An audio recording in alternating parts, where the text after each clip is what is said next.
mu by'ukuri iyi niyo nkomoko y'umunsi mukuru duhimbaza. Ari hake cyane kuri iyi si abantu bicaye bidegembya nk'uko, abantu bicaranye bivanye n'ikiza korona.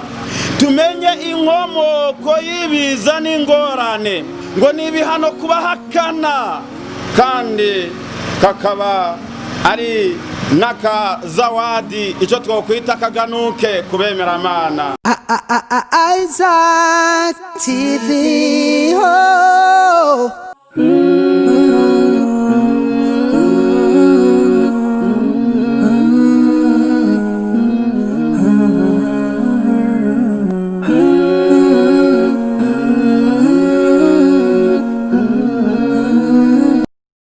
Wamezoea kila siku tunachelewaga. Kina mama wekeni misala yenu chini, wekeni misala yenu chini. Tena upande wa barabara huko, upande wa barabara mnaonekana mmesimama mmejazana. Upande wa pili huku kwenye nyumba ya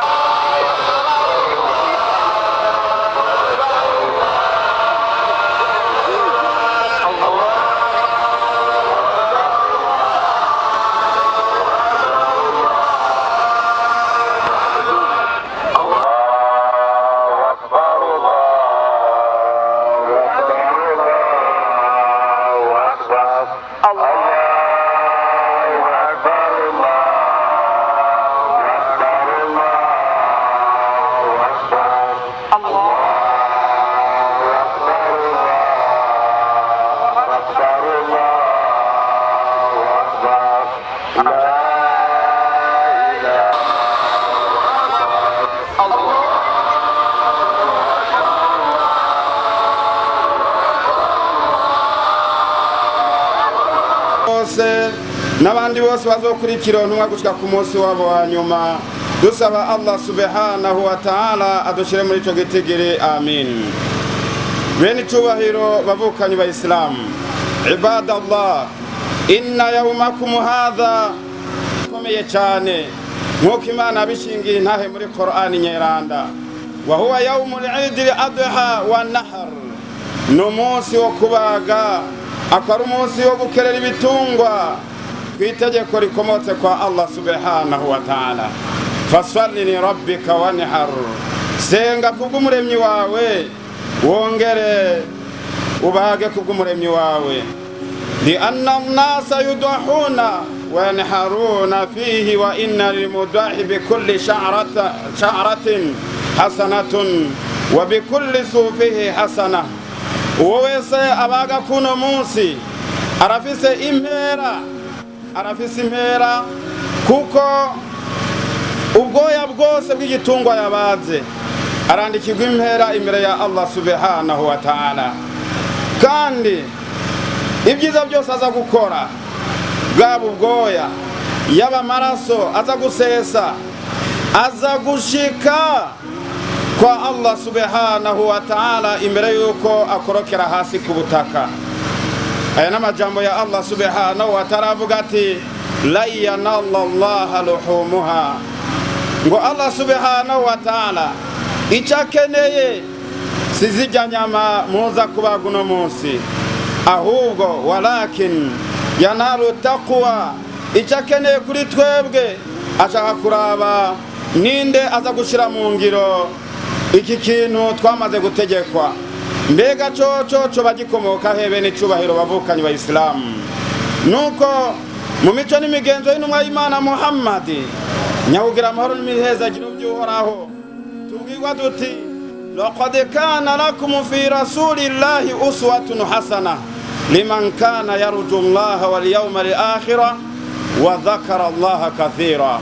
Intumwa y'Imana Muhammad nakarorero keza kuri mwebwe, kuri uwo wese yemera ko azohura n'Imana kuri uwo munsi w'umuhero, akaba atinya Imana mu kwininahaza, ayihimbaza, ayitazira, ayisaba ikigongo, ayishimagiza, ayisaba icyo yifuza cyose, wanashaka ayikinga kuri yo bivanye n'ingorane z'imitima yacu n'ibibi by'ibikorwa byacu. Iyi ntumwa y'Imana Muhammad nyakugira amahoro n'imihezagiro by'uhoraho, nawe nyene n'imigigwa yakuye kwa sogokuruza w'abemera bose, intumwa y'Imana Ibrahim alayhi salatu wassalam. anittabi' millata Ibrahima hanifa wama kana minal mushrikin. Uyo Muhammad nyakugira amahoro n'imihezagiro by'Uhoraho arabwirwa kurikire imigigo imico n'imigenzo by'intumwa y'Imana Ibrahim, amadini yose duhuriza ko ari sogokuruza abemera bose alayhimus salatu wassalam. Iyi nkuru rero bene cyuravukanye wa Islam. Kana Ibrahim alayhis salam imra'atun ismuha Sara. Uyu Ibrahim aro Abraham yarafise umukenyezi yitwa Sara. Wa makatha 86 sana. Ibrahim acamara ikiringo cy'imyaka 86 biduni walad. Ntiyashobora kwibaruka. Imana ntiyaramuteye iryo teka ry'uko ashobora kuzoronka ikibondo. Niho rero yiyumvira kuvugana n'umukenyezi wiwe. Umukenyezi wiwe yitwa Sara yuko ingene bashobora kuronka umwana. Sara nawe acaramurekura maze ashobore kwikora kw'inshoreke yiwe Hajara. Wa hum kanu ibtila'i fil baytil muqaddas. Ico gihe baba mu ngoro nyeranda hafi yaho muri Palestine. Qalat Sara Ibrahim, Allah subhanahu wa ta'ala amaze kubona yuko yamaze kwiyumvira yuko Ibrahim yorongora uyu Sara. Ibrahim amaze kumuronka niho haci haba ico bitagira, haca haba ibintu byo gupfuha. Niho Hajara yaca abaza Sara avugana, niho Ibrahim alayhi salatu wassalam yaca avugana na Hajara arabwira ati twimuka aha hantu turabe yuko uyu mukenyezi ari we Sara atigeze aronka ikibondo, naho mu nyuma aje kuronka uwitwa Ishaqa. Hama rero bene cyo baravukanye wa Islam niho baca bimukira ahantu hitwa Imaka. Bimukira Imaka. Bashitseyo Allah subhanahu wa ta'ala aratwereka amajambo ari muri Qur'ani nyeranda aho Ibrahim alayhi salatu wassalam yabwira Uhoraho subhanahu wa ta'ala mubwira ati Rabbi inni askantu min dhurriyyati biwadin ghayri dhi zar'in 'inda baytika al-muharram rabbana liyuqimus salah faj'al afidatan minan nasi tahwi ilayhim warzuqhum minath thamarati la'allahum yashkurun. Mana mushobora byose ndabaye ahantu ni mu bugaragwa nta giti kihari, ariko no gusaba yuko abantu ahantu bozo hahurumbira liyuqimus salah, abantu bazi baraza gusenga, waj'a afidatan minan nas, abo bantu baye ukwiyumvira tahwi ilayhim bahurumbire la'allahum yashkurun warzuqhum minath thamarati, baronke nibyo bafungura. Hama bajeje gufungura bashobore gushimira Uhoraho subhanahu wa ta'ala. Inyigisho zacu zuno munsi bene turavukanye ba Islam. Allahu akbar, Allahu akbar, la ilaha illa Allah, Allahu akbar wa lillahi alhamd. Imana niyo nkuru, Imana niyo nkuru, nta yindi Imana ibwirizwa gusengwa by'ukuri, kandi Imana nayo nyene gushimagizwa kiretse Imana Allah subhanahu wa ta'ala. Ibrahim yarabaye aho hantu, nyina wa Ismail arakinagira Isafa na Marwa arondera ico yo umwana w'uruhoya we Ismail.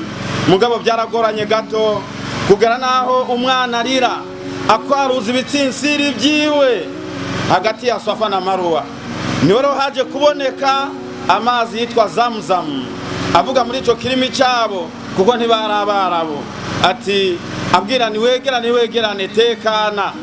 Ico gihe rero Ibrahim amaze kuronka ico kibondo Ismail yasezeraniye Allah subhanahu wa ta'ala amubwira yuko azomutanga ko ikimazi. Ibrahim acarabiroteshwa abwira umwana wiwe ya bunayi inni ara fil manami anni azbahu, mwananje naroteshejwe yuko ntegereza kukubaga ndagukerere. Fanzuru madha tara, ubibona gute? Raba ubibona gute? Fanzuru raba madha tara, ubibona gute? Ko waravye ubibona gute? Fanzuru madha tara, ko uri kuraraba uri kuravyiyumvira ubibona gute? Dufatiki. Umwana n'urupfasoni rwinshi no kubahiriza se wiwe aramubwira ati ya abat, ewe dawe if'alu ma tu'mar satajiduni insha Allah minas sabirin. Dawe kora icyo utegetswe, Imana niyabishaka urubuze kunsanga mu bihangana. Niho rero Allah subhanahu wa ta'ala avuga ati falamma aslama wa tallahu liljabin, yamaze kumushira hasi agira mu kerere. Subhanallah, Ibrahim alayhi salatu wassalam yagiye yumva akamu gakomoze kuhoraho Allah subhanahu wa ta'ala, amubwira ati ya Ibrahim qad sadaqta ru'ya, nukuri ndoto wamaze kwishira mu ngiro, haba kumuzirikanye, haba guhanuza umwana wiwawe, haba no kugira gute, haba no gushaka gushira mu ngiro, ashira ko imbugita ntiyakerera, kuko imbugita itegekwa na Allah subhanahu wa ta'ala. Niho Allah subhanahu wa ta'ala yaca amurungikira ikimazi, imbagwa y'intama nziza, maze acarayibaga mu gishingo cy'uwo mwana wiwe Ismail alayhi salatu wassalam. Bene turavukanye ba Islam, mu by'ukuri iyi niyo nkomoko y'umunsi mukuru duhimbaza, umunsi dutegereza gushimira Allah subhanahu wa ta'ala. Ari hake cyane kuri iyi si abantu bicaye bidegembya nk'uko, abantu bicaranye bivanye n'ikiza corona. Nimaka Allah subhanahu wa ta'ala abantu ntiyabashoboje, kumbure arafise igituma ngo nibihano kubahakana, kandi kakaba ari naka zawadi, icyo twokwita kaganuke kubemera Imana. Nakaganuke kubemera Imana lahu ajru shahidin, niwihangana Allah subhanahu wa ta'ala azoguhemba nk'uwapfiriye mu nzira yiwe. Ibyo byose na cyane cyane biba byavanye mu nyigisho z'uno munsi, kwigisha ibyiza tubuze ibibi, tumenye inkomoko y'ibiza n'ingorane. Ni mu gihe abantu bazoba bamaze guta inzira y'ukwemera Allah subhanahu wa ta'ala, ubuhakanyi bwabaye bwinshi. Icyo ni cya mbere. Icya kabiri, bid'a, abantu kwadukana mu idini nakubye katamurikwa, idini ntibongereza kandi ntibagabanya. Icya gatatu, abantu mu gukora ibyaha ku mugaragaro, wowe umucumura mugabo ukagira isoni. Ibyo bintu bitatu Allah subhanahu wa ta'ala nashobora kubyihanganira mu gihe ubuhumbu. Hadithi n'umwa Imana Muhammadin sallallahu alayhi wa sallam ariko arabwira muhajiruna, arababwira ati ibintu bitanu ndasabye mwebwe ntimuze bibashikire. Muri kimwe muri ibyo bitanu niho yavugamwo, mu gihe abantu bazoshurashura ku mugaragara atacamira, Allah subhanahu wa ta'ala azobazanira ingwara itagira umuti. Aya n'amajambo y'utigera benshi n'umwa Imana Muhammadin sallallahu alayhi wa sallam. Yongera aravuga ati kandi mu gihe muzobona abantu bagabanya ku byo badandaza, Allah subhanahu wa ta'ala azobaha ikigeragezo cyo kwama bahura n'ibigeragezo y'ibintu bitandukanye. Ikigira gatatu acavuga ati nuko mu gihe muzobona abantu banse gutanga zaka, bakanga gutanga zaka, ngo iyo abatari ibikoko laura ribahimu, Allah subhanahu wa ta'ala ntiyomanuye n'imagimvura. Yongera avuga ati mu gihe abantu bazokwirengagiza amabwirizwa n'amategeko ya Allah subhanahu wa ta'ala, Allah subhanahu wa ta'ala azobaha indongozi batazi niyo zivuye kandi zibakoresha icyo zishaka. Aya n'amajambo y'intumwa y'Imana Muhammadin sallallahu alayhi wa sallam. Rero ni jewe na wewe kumenya icyo tujejwe, ali amru bil ma'ruf wa nahyi anil munkar, kwigisha ibyiza no kubuza ibibi. Nagateka twatewe na Allah subhanahu wa ta'ala, kuntum khayra umma, ngo mwebwe muri abantu beza cyane. Nta kindi Imana yatumye bahitamwe mu bandi nuko ta'muruna bil ma'ruf, ngo nuko mutegerezwa kubwirizanya ibyiza, watanhauna anil munkar, mukabuza ibibi, ngo kandi mubikore mwemera la ilaha illallah wa tu'minuna billah.